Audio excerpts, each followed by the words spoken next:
Sekolah SDN Bugeran yang kami hormati Bapak Ibu Dewan Guru, syukur alhamdulillah patut kita ucapkan karena pada pagi hari ini kita dapat berkumpul bersama dalam diseminasi penyebaran pemahaman dan penerapan budaya positif yang ada di sekolah kita.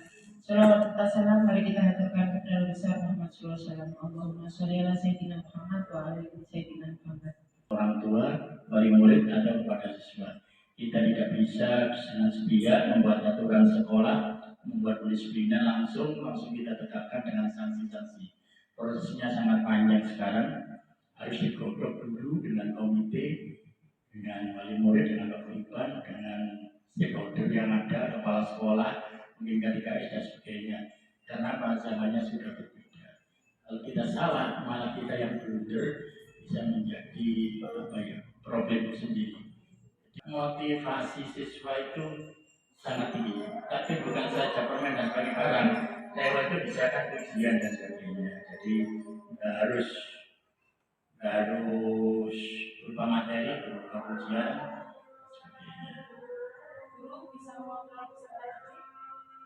Yang ketiga, apakah guru bisa mengontrol peserta didik? Ya wajib. Guru itu kalau pelajarannya seperti itu namanya pedagogi siap. Dan gurunya saja yang siap, siswanya harus siap. Nah, itu harus dikondisikan dari awal. Itu kalau dalam ilmu agama itu kalau istilahnya kalau kita lebih sehari itu kalau tidak pendahuluannya itu sudah morat marit acara selanjutnya mereka guru juga gitu. Kalau awal masuk sudah terlambat setengah jam gurunya apa ada yang mulai kacau, itu proses belajar mengajar seterusnya tidak. Nah, jadi guru di sini sentral karena guru sebagai sutradara karena itu menjadi kondusif. Kalau sudah kondusif sudah siswa santri meskipun guru keras seperti mengajar keras menghukuman murid itu tidak marah, tidak akan patuh ke orang tuanya. Kalau nggak percaya tanya kelas 4 sekarang kalau marah itu para tanyakan. Nah, cuma anak-anak itu tidak patuh ke orang tuanya karena apa sudah terjalin komunikasi. Tapi kalau kita tiba-tiba masuk kelas dan kita memberikan acara yang tidak dipahami oleh siswa, akhirnya terjadi salah paham. Mampu memberikan solusi untuk permasalahan siswanya. Nah, guru terutama guru SD itu guru yang guru komodasi, guru segala pelajaran, otomatis itu yang tidak tahu yang sekarang generasi sekarang tidak tahu. Kalau beliau sebagai dulu itu semua ilmu itu disiapkan, mulai dari jadi urusan siswa, maunya pakaiannya, ada yang kurang bagus, guru juga siapkan pelajaran BKK dan sebagainya lengkap. Jadi modal guru waktu dulu itu lengkap, jadi harus solusi. Nah, permasalahan sekarang kan kompleks sekali. Nah, itu guru harus punya catatan khusus, terus agenda catatan, terus bisa dikonsultasikan dengan yang kemarin di komunitas belajar di bahkan sekali dulu di KKN sekolah. Itu KKN sekolah sekarang komunitas belajar sekolah, antar sekolah itu bisa didiskusikan. Jadi kan guru itu tidak semuanya mempunyai kemampuan yang itu bisa dikongsikan. Itu fungsinya dia ruang guru. Itu kalau istirahat, zaman dulu itu ngumpul di itu kita diskusi atau guru mata pelajaran di SMA, guru seniornya itu membantu menyelesaikan masalah di ruang guru. Kalau kita itu mengajar sendiri, sekarang masalahnya kompleks, tidak sama dengan zaman dahulu. Kalau zaman dahulu paling anak-anak kan kekurangan makan diberi orang tua itu murid memberi tambahan uang saku itu sudah jalan keluar. Sekarang itu masalahnya sangat rumit, perlu koordinasi. Yang sekarang programnya Pak Pengawas yang kemarin komunitas belajar itu harus diberdayakan. Kenapa? Karena zamannya berbeda. Ada orang yang jos, semuanya jos. Tidak ada yang jos sendiri, semua jos. Harus kolektivitas. Jadi caranya itu tergantung manajerial di sekolah. Kalau manajerialnya itu tidak bukan dan mau menerima, ya bagus. Tapi saya contohkan di semua itu Pak Doris itu ya bosnya Itu kalau saya dimasukkan, karena tidak semua orang punya jiwa demokratis dan punya jiwa judicial. Itu saja yang bisa saya sampaikan. Terima kasih untuk pertanyaan pemantik. Kita lanjut ke halaman selanjutnya. Bahasan kita adalah ada 6. Materi yang akan kita bahas adalah disiplin positif dan nilai kebajikan universal. Selanjutnya teori motivasi, hukuman, penghargaan, dan restitusi, keyakinan kelas. Yang keempat, kebutuhan dasar manusia dan dunia berkualitas. 5, posisi kontrol dan segitiga restitusi. Yang pertama adalah disiplin positif dan nilai-nilai kebajikan universal. Disiplin positif dan nilai-nilai kebajikan universal. Seseorang yang memiliki disiplin diri berarti mereka bisa bertanggung jawab terhadap apa yang dilakukannya, karena mereka mendasarkan tindakan mereka pada nilai-nilai kebajikan universal. Dalam hal ini Ki Hajar Dewantara menyatakan pertanggungjawaban atau Verantwoordelijkheid itulah selalu menjadi sisihannya, hak atau kewajiban dari seseorang yang pegang kekuasaan atau pimpinan dalam umumnya. Adapun artinya tidak lain ialah orang harus mempertanggungjawabkan dirinya serta tertib laku diri dan segala hak dan kewajibannya. Selanjutnya, budaya positif di sekolah sangatlah penting untuk mengembangkan peserta didik yang memiliki karakter kuat dan berakhlak sesuai profil pelajar Pancasila seperti yang dicetuskan sebagai pedoman untuk pendidikan di Indonesia. Bagaimana budaya positif yang sudah ada di sekolah berkembang menjadi karakter semua warga di sekolah. Selanjutnya, teori kontrol, ilusi guru mengontrol murid, ilusi bahwa semua penguatan positif efektif dan bermanfaat, ilusi bahwa kritik dapat membuat orang merasa memiliki karakter, ilusi bahwa orang dewasa memiliki hak untuk memaksa atau mengatur. Topik kita yang kedua adalah teori motivasi, hukuman, dan penghargaan restitusi. 3, motivasi perilaku manusia pada umumnya untuk menghindari ketidaknyamanan atau hukuman, untuk mendapatkan imbalan atau penghargaan dari orang lain, untuk menjadi orang yang mereka inginkan dan menghargai diri sendiri dengan nilai yang mereka percaya. Dari ketiga motivasi perilaku manusia dalam mewujudkan disiplin positif yang harus ditanamkan dalam murid adalah motivasi yang nomor 3. Karena dengan memiliki motivasi tersebut, mereka memiliki motivasi intrinsik yang ada dalam dirinya yang berdampak jangka panjang. Motivasi yang tidak akan terpengaruh pada adanya hukuman atau hadiah. Mereka akan tetap berperilaku baik berlandaskan nilai kebajikan. Mereka ingin menjadi orang yang menjunjung tinggi dengan nilai-nilai yang mereka hargai dan mereka yakini. Apa itu hukuman? Hukuman bersifat tidak terencana atau tiba-tiba. Murid atau anak tidak tahu apa yang terjadi dan tidak dilibatkan. Hukuman bersifat satu arah dan pihak guru yang memberikan dan murid hanya menerima suatu hukuman tanpa melalui kesepakatan atau pengarahan dari pihak guru, baik sebelum atau sesudahnya. Hukuman diberikan baik berupa fisik maupun psikis.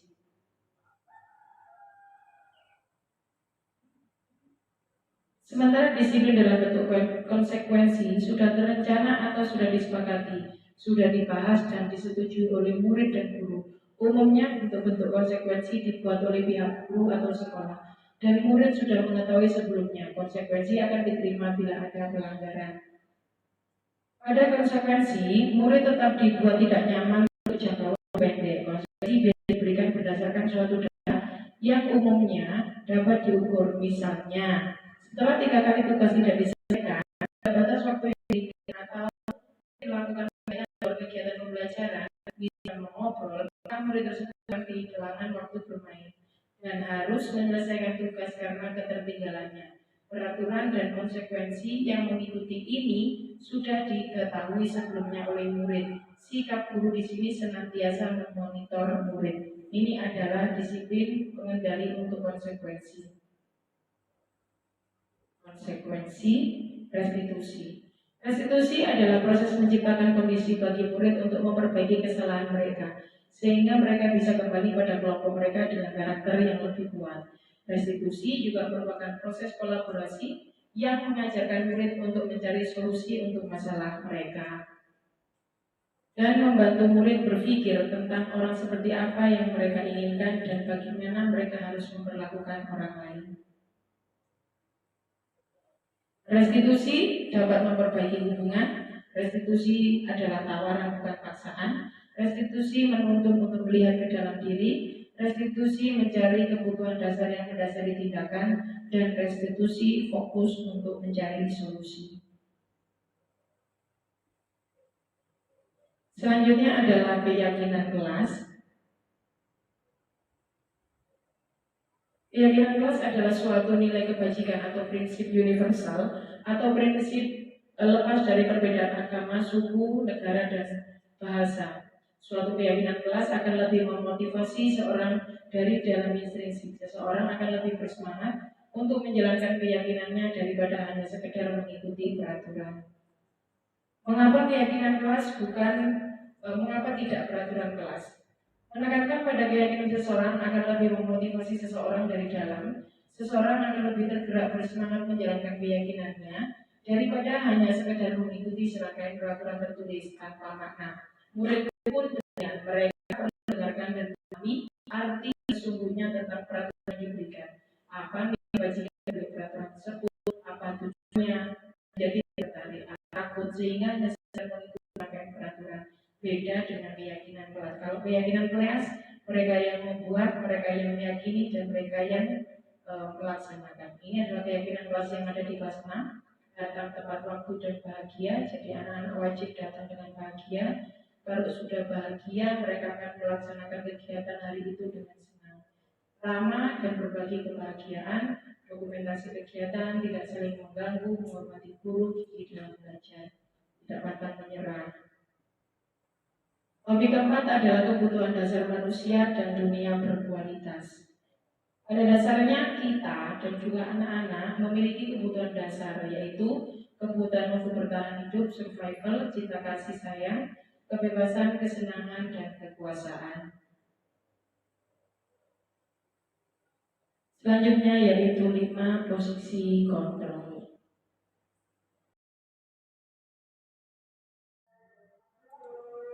Materi kelima yaitu posisi kontrol atau restitusi. Nah, ini ada video, mari kita simak bersama. Bapak Ibu, mari kita saksikan, ini adalah kontrol penghukum.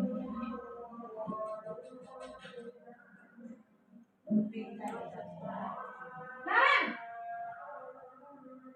sini kamu. Selalu terlambat. Kamu deh, pasti terlambat. Maaf Bu, saya Apa? Apa coba? Alasan kamu apa lagi? Kapan sih kamu tidak terlambat? Malas sekali ya kamu jadi anak. saya Dasar pemalas. Gak kapok-kapok sih kamu. Sudah berapa kali terlambat? Sana, kamu keliling lapangan basket 2 kali. kenapa saya harus keliling lapangan basket Bu? Kenapa? Kamu anak ibu. Berani-berani jawab. Sudah terlambat, masih berani jawab pula. Sekarang keliling lapangan basket 5 kali sekalian. Biar papa. Cepat. Pergi sana ke lapangan basket.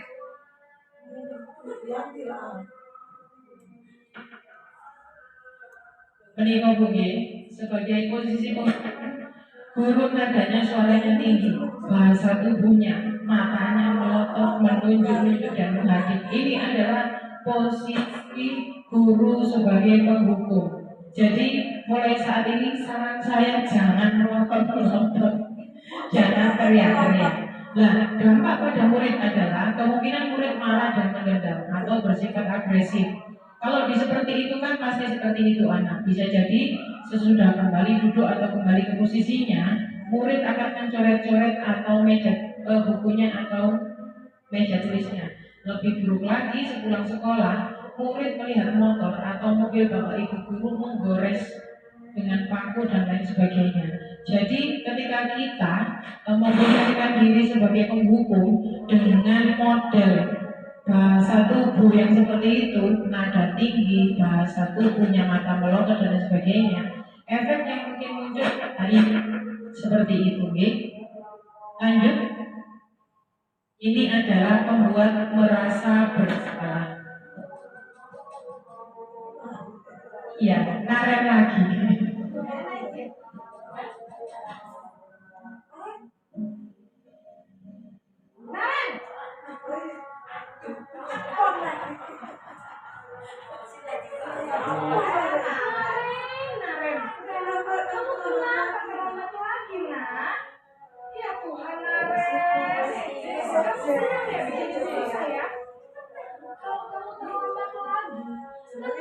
Yang ditegur bapak kepala sekolah, nak. Sampai ibu tidak bisa membina kamu. Duh, gimana ini? Maaf Bu.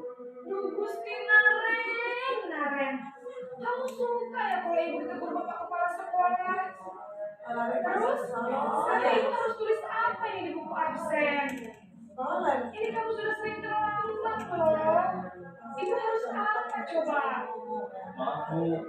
Maaf sekali.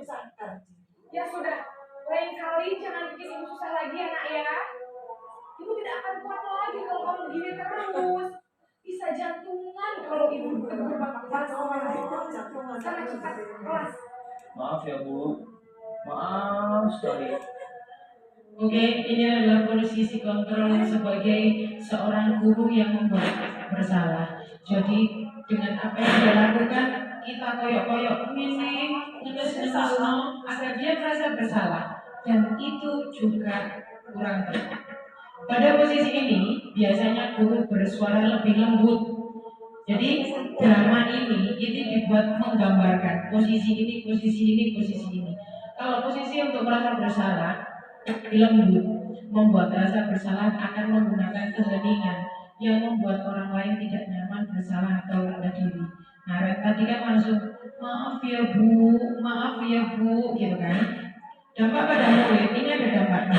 Murid akan merasa bersalah telah mengecewakan ibu atau bapak guru. Murid akan merasa menjadi orang yang gagal dan tidak sanggup membahagiakan orang lain.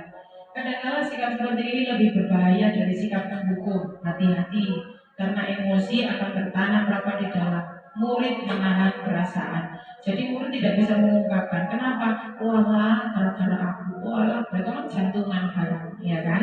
Dan ini adalah posisi yang kurang tepat juga. Selanjutnya, Naren lagi. Kita kasih nama Bu Susi. Ini Bu Susi. Kontrol sebagai teman.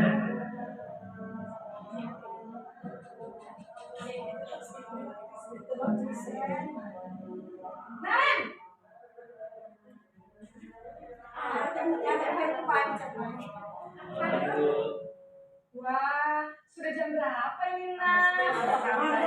Biasa ya. Iya Bu. Habis ibu saya lupa bangunkan saya Bu. Kamu malah menyalahkan ibu kamu. Kamu bukannya anak yang larinya paling kencang. Kok terlambat sih? Iya Bu. Saya memang terlambat bangun tadi. Jadi biarpun saya lari kencang, tetap gak kejar Bu. Ya sudah sana. Nanti lain kali larinya lebih kencang lagi ya. Biar gak terlambat lagi. Bikin senang ibu. Demi ibu. Bisa kan? Nah Bu. Ya sudah sana masuk kelas. Ibu beresin urusan absen kamu.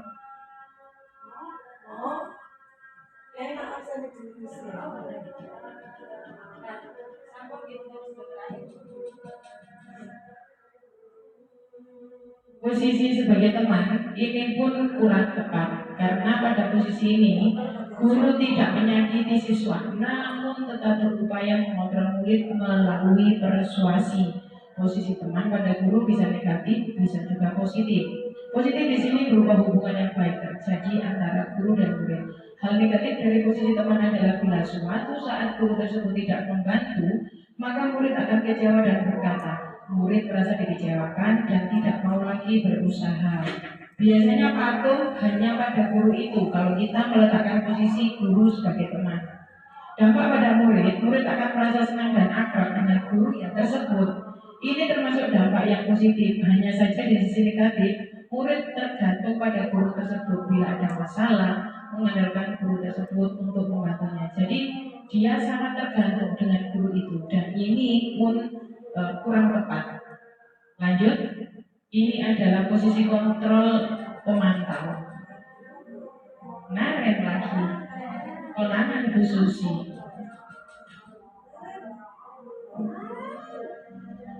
Naren,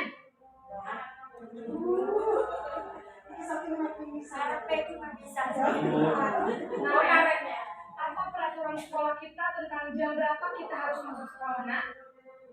kita harus di sekolah jam 7, Bu. Iya betul, sekarang sudah jam 7.20. Naren sudah tahu konsekuensinya jika terlambat hadir. Paham, Bu. Saya harus tinggal kelas pas jam istirahat selama 20 menit. Iya benar, konsekuensinya demikian. Jadi nanti jam 9.30 pas istirahat, kamu harus tinggal di kelas, kerjakan tugas tambahan untuk ketertinggalan kamu, ya. Baik, Bu. Ini adalah posisi pemantau. Biasanya dia berkata berdasarkan data, jam berapa, ini pukul berapa, seperti itu. Berbicara data-data seperti itu. Mengawasi, pada saat kita mengawasi, kita bertanggung jawab atas perilaku orang yang kita awasi. Posisi pemantau berdasarkan pada peraturan dan konsekuensi. Dampak yang muncul jika kita memposisikan diri sebagai pemantau, murid memahami konsekuensi yang harus dijalankan karena telah melanggar salah satu peraturan sekolah. Guru tidak menunjukkan suatu emosi yang berlebihan, menjadi marah atau membuat merasa bersalah.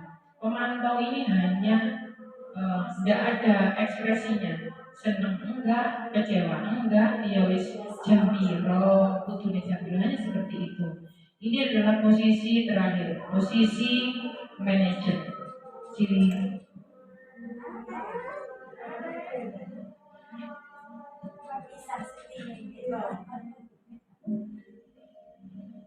Naren,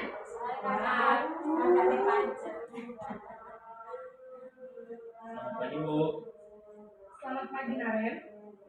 Maaf, Bu. Saya terlambat. Iya, sekolah masuknya jam 7, sekarang sudah jam 7.20. Jadi sekarang bagaimana ini Naren? Maaf, Bu. Saya lupa setel alarm saya semalam. Baiklah, menurut kamu, keyakinan sekolah yang mana yang perlu kamu tingkatkan? Menghargai diri sendiri dan orang lain mungkin, ya, Bu. Setuju. Jadi, apakah Naren meyakini prinsip saling menghormati tersebut? Iya, Bu. Saya meyakininya. Apakah Naren bersedia memperbaiki masalah keterlambatan ini? Bersedia, Bu. Bagaimana kamu akan memperbaiki masalah keterlambatan ini? Saya akan coba untuk tidak lupa menyetel alarm saya, Bu. Baik, kalau Naren lupa menyetel alarm di rumah, ada orang yang kira-kira bisa bantu mengingatkan tidak? Ada, Bu. Kakak saya, Kak Emma. Adalah Setelah pulang sekolah, akan segera saya lakukan. baik. Jadi Naren akan membuat alarm besok pagi dan akan diingatkan oleh kakak dan ibunda Naren, ya. Ada lagi yang mungkin perlu dilakukan Naren agar tidak terlambat bangun lagi. Tidak ada, Bu. Baik Naren, terima kasih untuk kerjasama kamu. Sekarang kamu perlu kembali ke kelas belajar. Baik, Bu. Iya, terima kasih. Karena kita sudah memasuki zaman yang berbeda, sehingga fungsi kontrol yang lainnya yang mungkin dulu relevan seperti penghukum. Jadi dulu kalau anak dulu berat langsung melakukan budaya positifnya keluar, mungkin relevan zaman kita sekolah dulu. Akan tetapi pada saat ini menghadapi anak-anak yang sekarang, mungkin itu sudah tidak relevan lagi. Mau tidak mau kita harus berubah. Posisi manajer adalah posisi terakhir, posisi di mana guru berbuat sesuatu bersama dengan murid, mempersilahkan murid mempertanggungjawabkan perilakunya, mendukung murid agar dapat menemukan solusi atas permasalahannya sendiri. Jadi kita kadang tidak paham apa yang dilakukan, apa yang terjadi. Ini anak apa sih yang terjadi di rumah? Jadi kita mengajak mereka berdialog, mereka juga akan sendiri solusi atas permasalahan yang mereka hadapi. Fokus ada pada murid, bukan untuk membahagiakan guru atau orang tua. Murid sudah mengetahui adanya suatu masalah dan sesuatu perlu terjadi. Guru akan mengembalikan tanggung jawab pada murid, mencari jalan keluar untuk tanggung jawabnya, tentu dengan bimbingan guru. Oke, Bapak Ibu? Oke, lanjut materi terakhir, segitiga restitusi. Segitiga restitusi adalah suatu proses dialog yang dijalankan oleh guru atau orang tua agar dapat menghasilkan murid yang mandiri dan bertanggung jawab. Ini adalah segitiga restitusi. Apa yang dilakukan murid yang mungkin menyalahi peraturan, yang pertama yang harus kita lakukan adalah menstabilkan identitas. Jadi anak itu ditanya, kamu ngapain sih kayak gini? Kamu kenapa kok begini? Setelah itu validasi tindakan yang salah, menanyakan, kamu begini ini salah tak benar? Menurutmu bagaimana? Setelah itu menanyakan keyakinan. Jadi benarnya bagaimana? Seperti itu. Untuk menanggulangi kesalahanmu yang tadi harusnya bagaimana? Nah, seperti itu.